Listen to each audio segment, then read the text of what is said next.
बिस्मिल्लाहिर रहमानिर रहीम। अल्हम्दु लिअहलिही वस्सलातु अला अहलिहा अम्मा बअद फअऊज़ु बिल्लाहि मिनश शैतानिर रजीम। बिस्मिल्लाहिर रहमानिर रहीम। वरब्बुका यखलुकु मा यशाअ व यख्तार। সম্মানিত দর্শকবৃন্দ, আমাদের সম্মুখে উপস্থিত হচ্ছে মহামণ্ডিত বরকতময় মাস শাবান মাস, যাকে আশ-শাবানুল মুআজ্জম বলা হয়। এই বরকতময় মাসের গুরুত্ব ফজিলত সম্পর্কে যৎকিঞ্চিত আলোচনা করার জন্য আমি আপনাদের সম্মুখে উপস্থিত হয়েছি। প্রিয় দর্শকবৃন্দ, শাবান এটা আরবি শব্দ, যার অর্থ হল বিস্তৃত, অর্থাৎ এই মাসে আল্লাহর রহমত চারদিকে ছড়িয়ে পড়ে। এ মাস রহমতের মাস। পৃথিবীবাসীর উপর আল্লাহ পাক নিজ রহমত বিস্তার করে দেন। এজন্য শাবান মাসকে শাবান বলা হয়। হাদিস দ্বারা আরো প্রমাণিত, এ মাসে রমজানের জন্য বেশি বেশি পুণ্য প্রকাশ পায়। এজন্য শাবানকে শাবান বলা হয়। প্রিয় দর্শকবৃন্দ, আরবি মাসের চাঁদ দেখা এবং চাঁদ দেখার পর দোয়া করা এটা সুন্নত, কিন্তু আরবি চন্দ্র মাসের হিসাব রাখা এটা ফরজে কিফায়া। একগুলো মানুষ আবশ্যকীয়, একগুলো মানুষ থাকতে হবে যে আরবি মাসের চাঁদের হিসাব রাখার জন্য। কারণ আরবি চাঁদের সাথে রোজার সম্পর্ক, ঈদের সম্পর্ক, আর শরীয়তের গুরুত্বপূর্ণ বিষয়ের সম্পৃক্ততা রয়েছে। এজন্য আরবি মাসের চাঁদের হিসাব রাখা ফরজে কিফায়া। এরপর রাসূলুল্লাহ সাল্লাল্লাহু আলাইহি সাল্লাম বিশেষ করে শাবান মাসের চাঁদের দেখার প্রতি বেশি গুরুত্ব দিতেন। অন্যান্য মাসের তুলনায় শাবানের চাঁদের প্রতি রাসূলুল্লাহ সাল্লাল্লাহু আলাইহি সাল্লাম শাবানের চাঁদ দেখার প্রতি বেশি গুরুত্ব দিতেন। আম্মা জান আয়েশা রাদিয়াল্লাহু আনহা বলেন, قالت كان رسول الله صلى الله عليه وسلم يتحفظ من شعبان ما لا يتحفظ من غيره فإن غم عد 30 يوما صاما। আবু দাউদ শরীফে 2325 নম্বর হাদিস। আয়েশা রাদিয়াল্লাহু আনহা বলেন, আল্লাহ রাসূল শাবানের চাঁদ দেখার প্রতি এত গুরুত্ব দিতেন, অন্য কোনো মাসের চাঁদ দেখার প্রতি এত গুরুত্ব দিতেন না। যদি আকাশের মেঘমালা থাকতো, অপরিচ্ছন্ন আকাশ মেঘমালা থাকতো, চাঁদ দেখা যেত না, আল্লাহ রসুল শাবান মাসকে 30 ধরতেন, অথবা রমজানের রোজা রাখতেন। প্রিয় দর্শকবৃন্দ, এই শাবান মাস শরীয়ত ইসলামিয়ার মধ্যে খুবই গুরুত্বপূর্ণ একটি মাস। এই মাসকে শিহাবুল ঈমানের 3871 নম্বর হাদিস, আল্লাহ রাসূল সাল্লাল্লাহু আলাইহি সাল্লাম বলেছেন, শাবানু শাহরি ওয়া রমজানু শাহরুল্লাহ। শাবান আমার মাস আর রমজান আল্লাহর মাস। আমাদের দেশের প্রধান প্রেসিডেন্ট, উপপ্রধান উপদেষ্টা যদি কাউকে নিজের দিকে সম্পৃক্ত করেন, কোনো ব্যক্তিকে, মুহূর্তের মধ্যে সেই ব্যক্তির মর্যাদা অনেক অনেক বেড়ে যায়। এবং এই শাবান মাসকে রাসূল সাল্লাল্লাহু আলাইহি সাল্লাম নিজের সাথে সম্পৃক্ততা করেছেন। সুতরাং এই শাবান মাসের ফজিলত কতটুকু! রমজান মাসকে আল্লাহ নিজের সাথে সম্পৃক্ততা করেছেন, তাহলে এই রমজান মাসের ফজিলত আরো কত ঊর্ধ্বে। এজন্য আনাস রাদিয়াল্লাহু তাআলা থেকে রওয়ায়াত, আল্লাহ রসুল সাল্লাল্লাহু আলাইহি সাল্লাম বলে, শাবানের ফজিলত অন্যান্য মাসের উপর অতটুকু যতটুকু আমার মর্যাদা অন্যান্য নবীদের উপর। রমজানের ফজিলত অন্যান্য মাসের উপর এভাবে যেভাবে আল্লাহর শ্রেষ্ঠত্ব, আল্লাহর বরত্ব, আল্লাহর মহত্ব সমস্ত সৃষ্টিকুলের উপর, এর চেয়ে বেশি। প্রিয় দর্শক বৃন্দ, এই শাবান মাসে আমাদের জন্য করণীয় কি? আমাদের প্রথম নম্বর হইল, আমাদের জন্য 1 নম্বর করণীয়, এই মাসে আমরা বেশি বেশি করে রোজা রাখবো।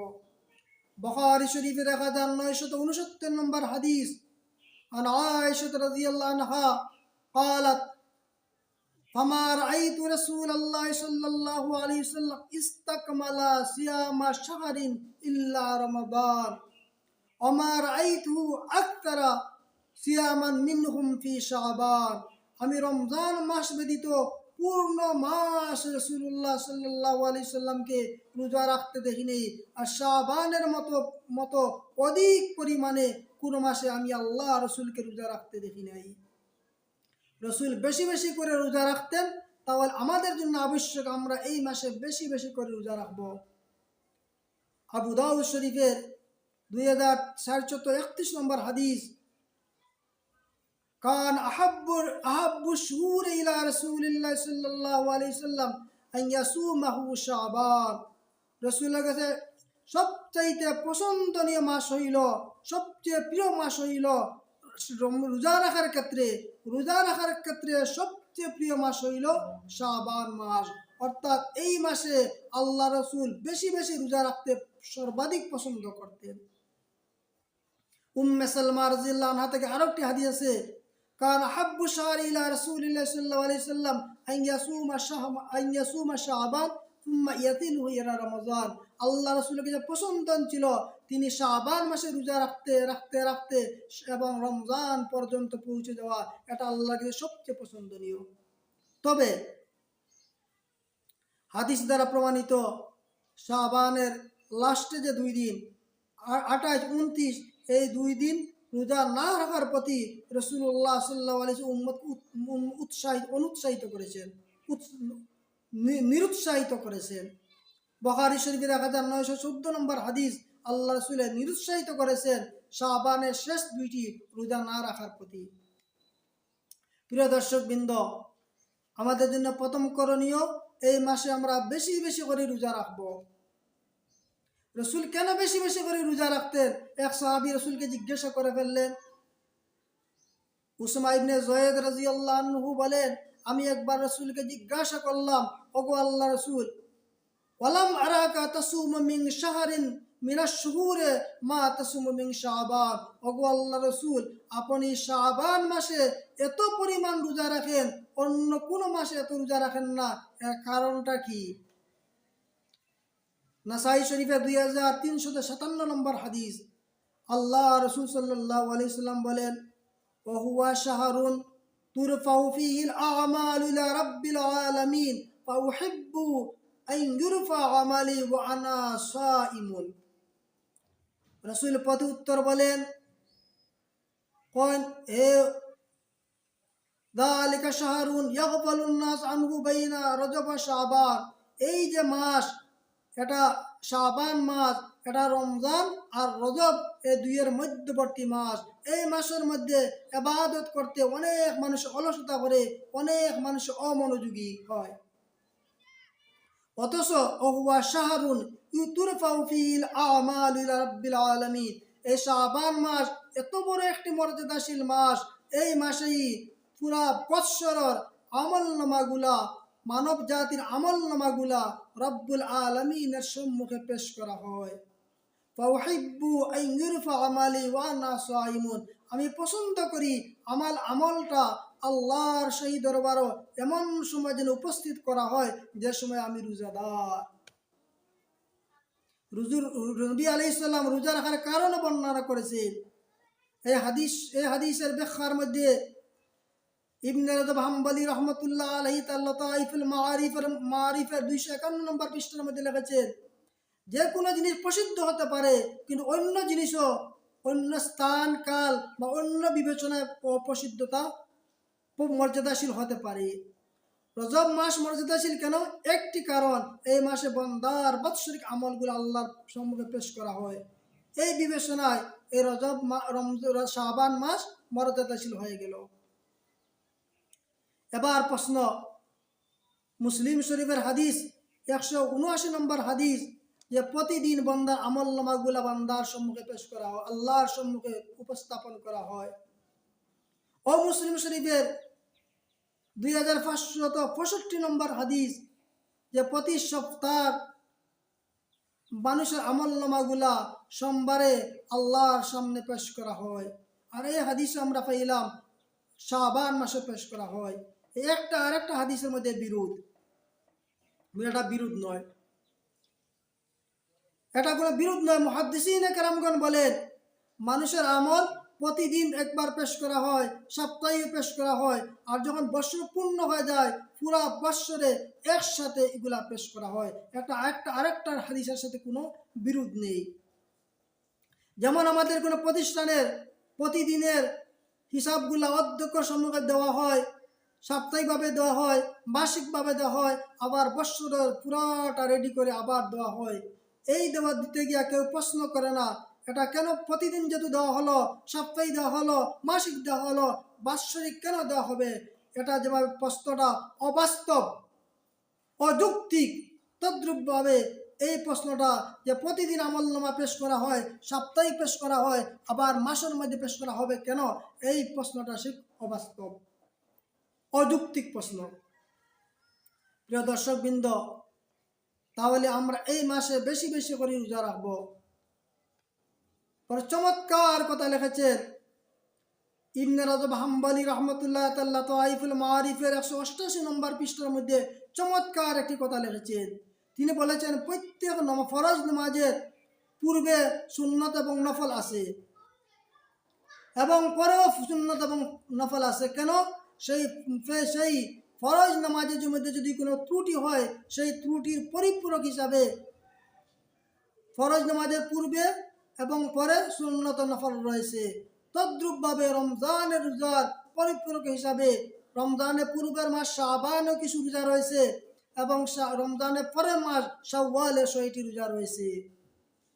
এর দ্বারা সেই রমজানের ত্রুটিগুলাকে পরিপূরক হিসাবে আল্লাহ নবী সাল্লাল্লাহু আলাইহি সাল্লামে এভাবে রোজা রাখতেন। প্রিয় দর্শকবৃন্দ, প্রথম তো আমরা এই মাসে বেশি বেশি করে রোজা রাখবো। দ্বিতীয় নম্বর, কোরআনে কারীম আমরা বেশি বেশি করে তেলাওয়াত করব। সাহাবায়ে কেরাম রিজওয়ানুল্লাহি আলাইহিম আজমাইনরা শাবান মাস থেকে কোরআন তেলাওয়াতের মাত্রা বাড়িয়ে দিতেন, বেশি বেশি তেলাওয়াত করতেন বরকত লাভের জন্য। কারণ পরের মাস বরকতময় মাস, রমজান মাস, কোরআন নাজিল হওয়ার মাস। সেই বরকত লাভের জন্য সাহাবায়ে কেরামরা আগের মাস অর্থাৎ শাবান মাস থেকেই তারা কোরআন তেলাওয়াতের মাত্রা, কোরআন তেলাওয়াত বেশি বেশি শুরু করে দিতেন। তৃতীয় নম্বর, আমরা এই মাসে বেশি দোয়া করব, আল্লাহুম্মা বারিক লানা ফি রজব ওয়া শাবান ওয়া বাল্লিগনা রমজান। সেই রমজান মাস পাওয়ার জন্য এবং এই মাসে বরকত পাওয়ার জন্য আল্লাহর কাছে বেশি বেশি দোয়া করব। চতুর্থ নম্বর, আমরা দান খয়রাত, বিশেষ করে যাকাত। আনাস ইবনে মালিক রাদিয়াল্লাহু আনহু বলেন যে সাহাবায়ে কেরামরা তাদের মালের যাকাতগুলা শাবান মাসে আদায় করতেন। তাহলে আর রমজানের ঝামেলা থাকলো না একদিকে, অপরদিকে গরিব হতদরিদ্র মানুষ যারা, তাদের রমজানের রোজা রাখার ব্যবস্থা যেন হয়ে যায়, সেই রোজা রাখার খাদ্য সংগ্রহ করার সেই ব্যস্ততার মধ্যে যেন গরিব হতদরিদ্র মানুষ না পড়ে, বরং গরিব হতদরিদ্র মানুষরা শান্তি মনে যেন যাবে রমজান রোজা রাখতে পারে, সেই উদ্দেশ্যে সাহাবায়ে কেরামরা যাকাত, মালের যাকাত এই শাবান মাসে দিয়ে দিতেন। আনাস রাদিয়াল্লাহু আনহু বলেন, বিচারক যারা এরা তাদের সেই কয়েদিকে ডেকে আনতেন, এনে যদি মুক্তি পাওয়ার হয় মুক্তি দিয়ে দিতেন, নতুবা শাস্তি দিয়ে সেই বিচারিক ঝামেলাও তারা এই শাবান মাস শেষ করে দিতেন। এভাবে সাহাবায়ে কেরামরা তাদের যত ঝামেলা আছে সব ঝামেলাগুলা এই মাসে শেষ করে রমজানের জন্য পূর্ণ প্রস্তুতি গ্রহণ করতেন। তাই আমরা দান খয়রাত জামেলা যেগুলা সবগুলা যেন আমরা এই মাসে আমরা সম্পন্ন করি, শেষ করি। পঞ্চম নম্বর, সলফে সালিহিনের ইতিহাস পর্যালোচনা করলে দেখা যায় তারা এই মাসে বেশি বেশি করে তওবা ইস্তেগফার করেছেন। কারণ গুনাহ থাকলে আমলের স্বাদ মজা লাগে না, মজা থাকে না। তাহলে আমলের স্বাদ মজা পেতে হলে গুনাহমুক্ত জীবন গড়তে হবে। রমজানের সেই আমলের মজা স্বাদ পাওয়ার জন্য তারা শাবান মাসে তাদের গুনাহ থেকে কমাচ্ছে নিতেন। তাই আমরা বেশি বেশি করে এই মাসে তওবা ইস্তেগফার করব। ষষ্ঠ নম্বর, আমরা এই মাসে রাসূলুল্লাহ সাল্লাল্লাহু আলাইহি ওয়াসাল্লামের উপর দুরূদ শরীফ প্রেরণ করব।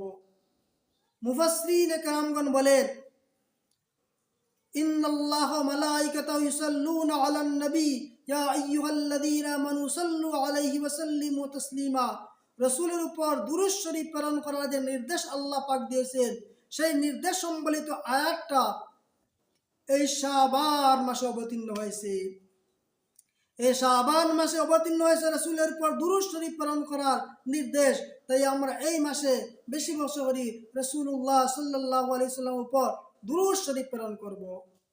সপ্তম নম্বর, মুহাদ্দিসিনে কেরামগণ বলেন, কোরআন তাহবিল কিবলা পরিবর্তন। অর্থাৎ রাসূলুল্লাহ সাল্লাল্লাহু আলাইহি ওয়াসাল্লাম মক্কা থেকে যখন মদিনায় গিয়ে এই ইহুদিদের মন্তুষ্টির জন্য বাইতুল মুকদ্দাসের দিকে রাসূল সাল্লাল্লাহু আলাইহি ওয়াসাল্লাম 11, 17 বা 16 বা 17 মাস নামাজ পড়েছিলেন। অতঃপর বনু সালেমার মধ্যে আল্লাহ রাসূল কোনো প্রয়োজনে গিয়েছিলেন, আর সেখানে কোরআন আয়াত নাযিল হলো, ফাওয়াল্লি ওয়াজহাকা শাতরাল মসজিদুল হারাম। হে নবী, আপনি যেখানে থাকেন না কেন আপনার চেহারা নামাজের মধ্যে মসজিদে হারামের দিকে, বাইতুল্লাহর দিকে ফিরিয়ে নেন। ফাওয়াল্লু উজুহাকুম শাতরা, হে উম্মতরা, তোমরা যে যেখানে থাকো না কেন তোমাদের চেহারাটা বাইতুল্লাহর দিকে করে নাও। এই যে আয়াতটা নাযিল হয়েছে তাহবিলে কিবলা, এটা শাবান মাসে নাযিল হয়েছে। আজ বনু সালমার সেই মসজিদের মধ্যে সন্ন্যাক করে লেখা আছে, ফাওয়াল্লু উজুহাকুম শাতরা ফাওয়াল্লি ওয়াজহাকা শাতরাল মসজিদুল হারাম। সেই তাহবিলে কিবলা পরিবর্তনের ঘটনার মধ্যে উম্মতে মুহাম্মদীর একতা, ঐক্যবদ্ধতা রয়েছে। সেই ঐক্যবদ্ধতা শিক্ষা রয়েছে। তাহলে আমরা এই শাবান মাসে সমস্ত মুসলিম উম্মাহ এক ঐক্য হওয়ার জন্য আমরা মনে প্রাণে প্রস্তুতি গ্রহণ করি। সর্বশেষ আমি বলবো যে রজব মাস চলে গেছে। সেই রজব মাস মুহাদ্দিসিনে কেরামগণ বলে, সেই রজব মাস একটা ভূমি, একটা জমি কর্ষণের মাস। অর্থাৎ একটা ভূমিতে যেভাবে ফসল বপন করার আগে হাল চাষ করা লাগে, আগাছা পরিষ্কার করা লাগে, সেই সমস্ত মনের আগাছা, মনগুলা পরিষ্কার পরিচ্ছন্ন করার মাস হলো রজব মাস। আর শাবান চারা বপনের মাস। এই মাসে আমরা বেশি বেশি করে আমলের চারা, কি আমল করব, সেই আমলের চারাগুলো আমরা এই মাসে বপন করি। ইবাদত আরম্ভ শুরু করে দেই, রোজা শুরু করে দেই, নামাজ শুরু করে দেই, তেলাওয়াত শুরু করে দেই, তওবা ইস্তেগফার আমরা এগুলা সূচনা করে দেই। এটা চারা বপনের মাস। আর রমজান মাস ইবাদতের মাধ্যমে আল্লাহর সন্তুষ্টি অর্জন করে সফলতা অর্জনের মাস, জাহান্নাম থেকে মুক্তির মাস, জান্নাত অবশ্য করার মাস। প্রিয় দর্শক বৃন্দ, আমার আলোচনা দীর্ঘ হয়ে যাচ্ছে। পরিচয় সবাইকে এই শাবান মাসের গুরুত্ব, মর্যাদা, মহত্ব বুঝার প্রতি আগ্রহী করে, এবং এই মাসে নামাজ পড়া, রোজা, নামাজ, তওবা, ইস্তেগফার, দুরূদ শরীফ বেশি বেশি করে নেক আমাল করার প্রতি উদাত্ত আহ্বান রেখে আমি আমার সংক্ষিপ্ত আলোচনা এখানে শেষ করলাম। সবাই ভালো থাকেন, সুস্থ থাকেন। আসসালামু আলাইকুম ওয়া রাহমাতুল্লাহি ওয়া বারাকাতুহু।